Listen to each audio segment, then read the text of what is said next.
আমার বউ চিকেন পকোড়া বানিয়েছে, ভালো খেতে ভালো লাগে। আমার ডগিটা এরকম মিঠানি দাদার দিকে তাকিয়ে আছে। আমার ছেলে খাচ্ছে, কালকে পরীক্ষা, কিন্তু ও এসব খেতে খুব ভালোবাসে,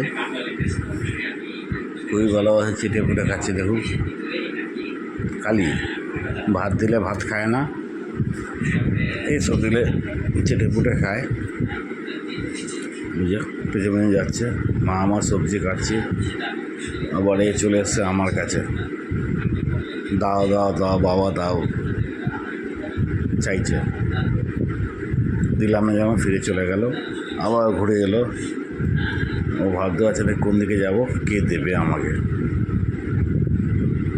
মেয়ে ওদিকে খাচ্ছে, আবার ছেলে নিয়ে এসছে, রান্নাঘরে খাওয়া স্টার্ট করে দিয়ে এইখানে এলে ভাগ দিতে হবে,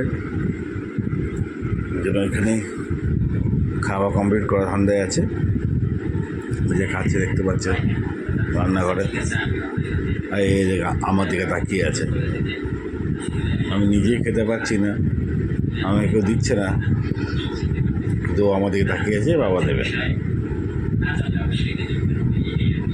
গেরি আমি দেবো না, আমার কাছে নাই, নাই শোনা নাই, জিভ বার করে এদিকে তাকিয়ে আছি। ছেলে এসছে একটুখানি নিয়ে, আমি গেরির মতন তাকিয়ে আছি, যদি একটু দেয়। তো একাই খাচ্ছে,